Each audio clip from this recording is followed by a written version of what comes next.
My daughter hadn't spoken a single word in 2 years and 9 months, and the first word she said was to a stranger. A maintenance worker crouching on the ground, tying his daughter's shoe, who had no idea he was about to change everything. My name is Evelyn. I run a company worth $300 million. I have closed deals that other people's legal teams spent months trying to open. I have sat across from investors who use silence as a weapon and beaten them at their own game. But every weekday at 5:30 in the afternoon, I drove myself, not my driver, to a quiet cream-colored building on the west side of the city, parked in the same spot, and became something I didn't know how to be. A mother who could not reach her child. Before I go any further, if you're new here, welcome to Anonymous Confessions, where real stories get told without the filter. Subscribe, drop a comment telling me where you're watching from, and stay with me. Because what happened in that courtyard and what came after, I have never told anyone the full truth of until now. Luna was 6 years old. She had my dark eyes and her father's habit of tilting her head when she was thinking hard about something. She could solve puzzles faster than children twice her age. She laughed, softly, briefly, but she laughed. The silence wasn't a wall built around her mind. It was a wall built around her voice. For 2 years and 9 months, Luna had not spoken. Not a full sentence, not a fragment, not a name. Specialists had rotated through our lives with clipboards and warm professional smiles. Play therapy. Music. Therapy. Art therapy. A child psychologist who drove 40 minutes from upstate and charged $400 an hour. A speech pathologist who visited twice a week and reported steady baseline maintenance and possible incremental progress. None of them had been wrong exactly. And none of them had unlocked anything. The silence had begun on a specific night. Luna had been 3 years old, small enough to curl entirely on one side of my armchair. She'd been supposed to be asleep. She had not been asleep. What she heard that night was her parents' voices rising past the level that adults believe children register, rising into something sharp and final, rising until her father said he was leaving and the front door opened and closed. He promised to come back in the morning. He didn't make it to morning. A car accident on the highway overpass, 2 hours after midnight. Luna had woken to a house full of adults with swollen eyes who kept touching her head and speaking too carefully. I believed for a long time that her silence was grief, simple and devastating. But grief has a shape you can understand. This felt like something else. This felt like a decision. Have you ever watched someone you love go somewhere you cannot follow and been completely powerless to reach them? The center's lead therapist had gently suggested I consider reducing the structured interventions and increasing Luna's exposure to unscripted social environments. Children, she said, sometimes found pathways that professionals could not engineer. I had nodded and logged the recommendation and felt, just for a moment, completely helpless. Matthew Carter had worked at the Hillside Children's Recovery Center for 14 months. His official title was Facilities Coordinator, which meant he fixed windows that no longer latched, restocked supply closets, and rearranged furniture when therapy rooms needed changing. He was 34. He had the kind of quietness that wasn't shyness, but something more considered, as if he had decided long ago that words should earn their place before being spoken. He hadn't always worked in maintenance. He'd spent 6 years teaching music to preschoolers, teaching them to find a song before they could name what feeling it gave them. He'd been good at it. He left when his marriage ended and the school was too far from the apartment he could. Actually, for Dot, he brought his daughter Sophie to the center after her school day ended. Sophie was 7, with her father's quiet eyes and her grandmother's habit of interrupting herself mid-sentence when she thought of something better to say. She kept a notebook of questions she wanted answered eventually, organized by subject. Sophie had a talent for reading what children needed. Some needed noise and chasing. Some needed to be near activity without being pulled into it. Luna was the second kind. Sophie had tried once, early on, to offer her a section of a puzzle she was working on. Luna hadn't taken it, but she'd watched Sophie finish it, and the Next afternoon, she had settled herself a few feet closer. It wasn't ordinary. Wednesday, when it happened, Matthew was crouched on the paving stones near the garden beds, tying Sophie's left shoe. The lace had come undone for the third time that week, always the left, because Sophie insisted on double knotting the right herself and left the left to fate and her father. He had a small routine around it. He would tie the lace and tell a piece of a story while he did. That afternoon, he was telling Sophie about a squirrel he had watched attempt to carry an entire bagel across the parking lot. Sophie was objecting strenuously that squirrels did not eat bagels. This was simply not something they did. Matthew was maintaining with complete composure that this particular squirrel was apparently unaware of that rule. Luna had been standing 6 feet away.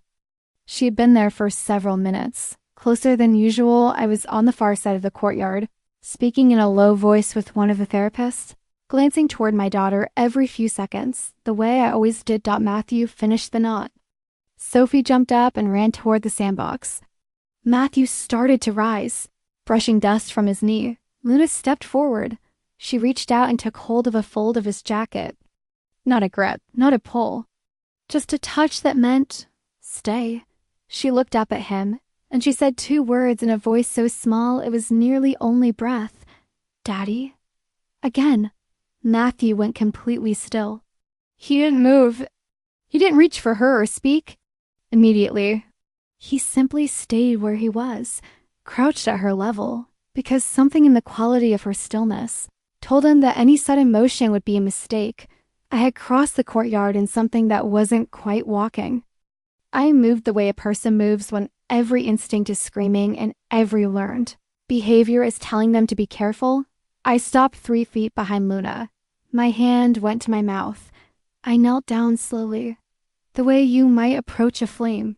You don't want to extinguish my voice. When I found it was barely a voice at all. Say it again, I said. Please, baby, say it again. Luna turned and looked at me. Something moved across her face, not fear, but the recognition of exposure, of having been seen doing something private. She pressed her lips together. She didn't speak. I remained on my knees on the paving stones for a long moment after Luna had moved toward the indoor corridor.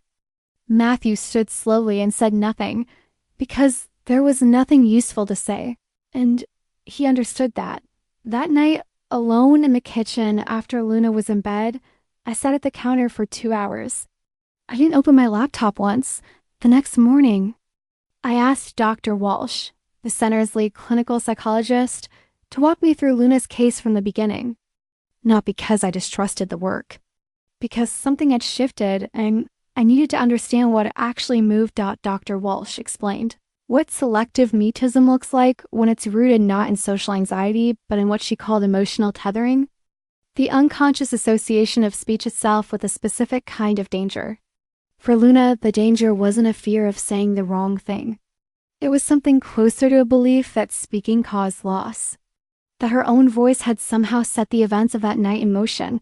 Children don't arrive at this conclusion logically. They arrive at it by being small and frightened and present at the wrong moment.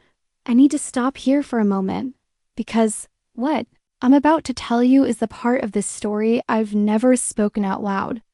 If you've ever watched someone you love go silent and not known how to reach them, please share this with someone tonight. Subscribe to Anonymous Confessions. Leave your own story in the comments.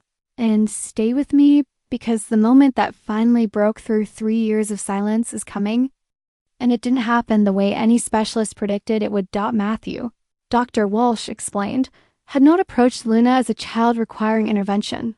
He hadn't calibrated his tone or structured his language or done any of the things that well-meaning adults do around her that she had learned to recognize and brace against. He had simply been a father being a father. On the ground, present, unhurried. What Luna had seen, what she had apparently needed to see, was not a therapeutic relationship. It was an ordinary one. The word daddy was not an accident of vocabulary.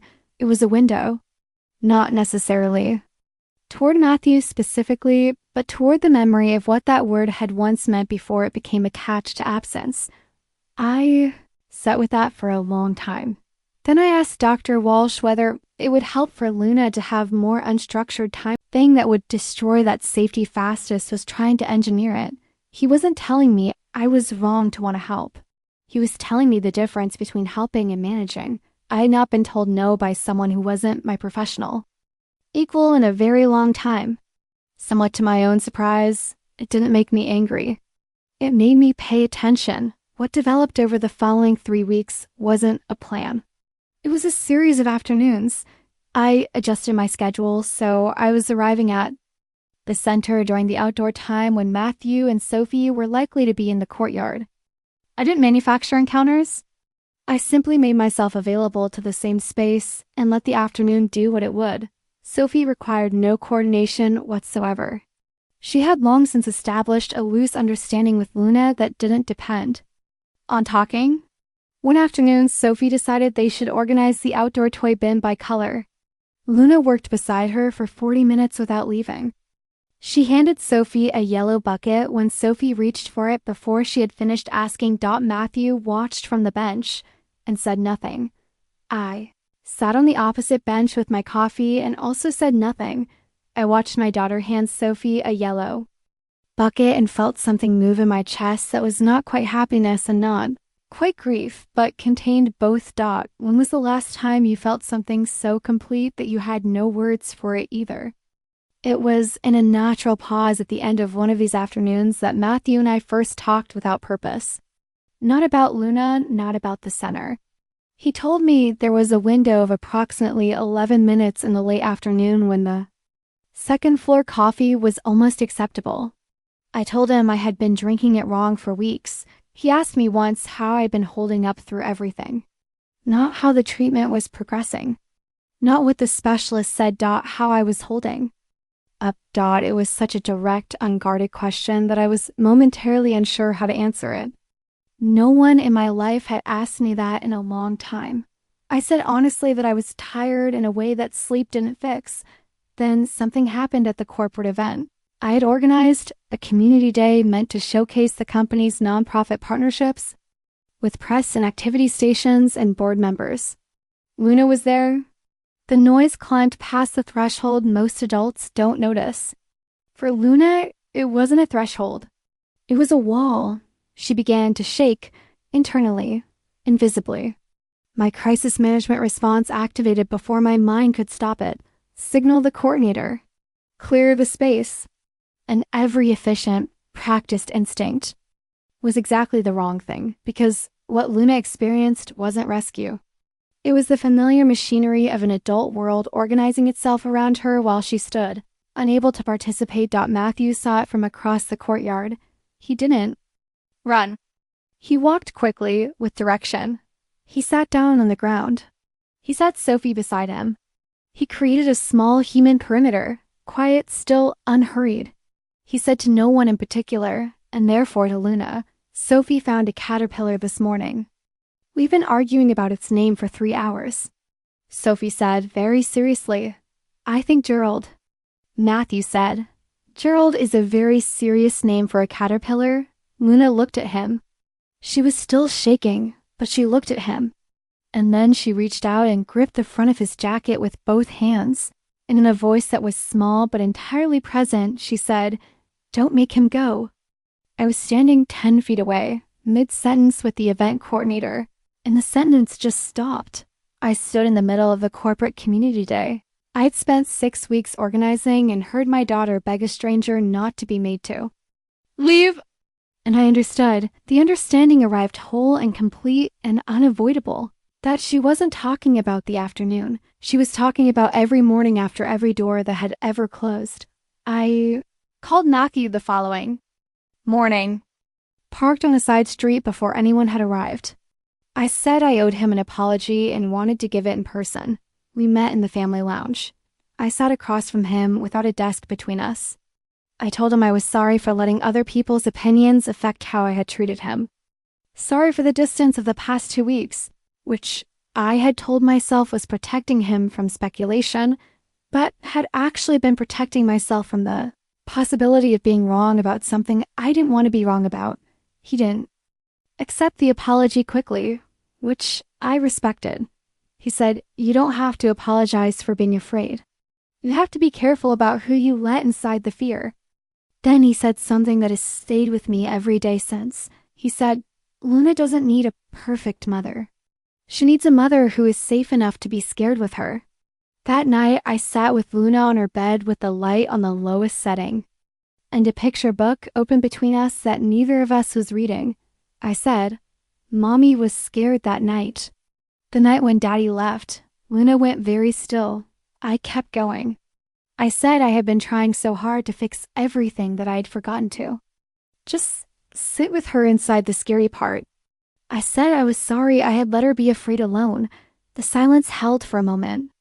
Then Luna pressed her face against my side with a force that was almost desperate.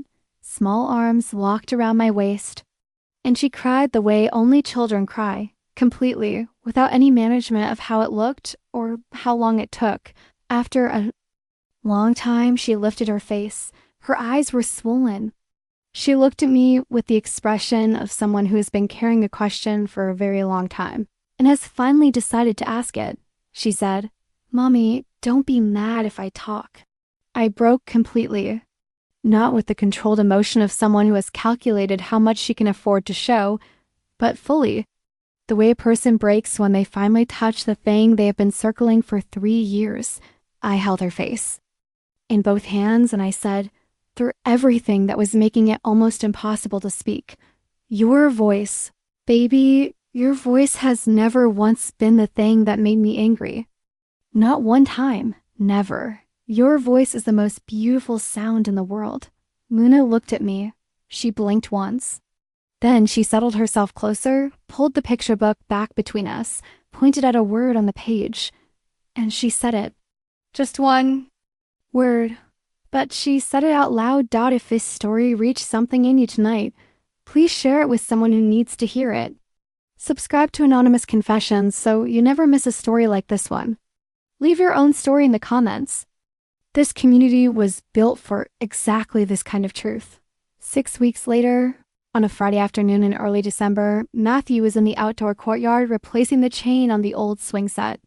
Sophie was at the far end of the yard explaining something urgent to one of the staff with gestures that suggested the staff member was not fully grasping the situation. Luna came through the garden door at 3:58. I was 2 steps behind her, carrying 2 cups of coffee. I had learned the 11-minute window. Luna walked directly toward Matthew. She stopped a few feet from him. She watched him work for a moment. Then she turned around and looked at me. Her voice was clearer than it had ever been. Still quiet, still a voice relearning what it was allowed to do. But entirely bare, she said, "Mommy, can he stay?" I stopped walking. The 2 cups of coffee were suddenly very difficult to hold. I looked at my daughter, the small, precise person who had come back to me word by word, one syllable at a time, and I felt the entirety of the last 3 years collect itself. Into this single, ordinary, completely irreducible moment, I crouched down and pressed my lips to the top of her head and held them there. Matthew had set down his wrench. He was looking at the 2 of us. He understood that the question wasn't about the afternoon. He understood that children say what adults are not yet ready to say. I stood back up. I looked at him, and I said, without qualification, without the careful architecture of a woman managing her exposure, just a sentence. Offered plainly, "If you want, we could start with dinner." The light had gone the color of old gold. Sophie was already telling Luna about Gerald the caterpillar, speaking slowly because she had learned to speak slowly, and Luna was listening with her whole body turned toward the sound of the voice she had chosen to let in. The swing set was still unfinished. The chain lay coiled in the grass. It could wait, and honestly, that's where our story finally began.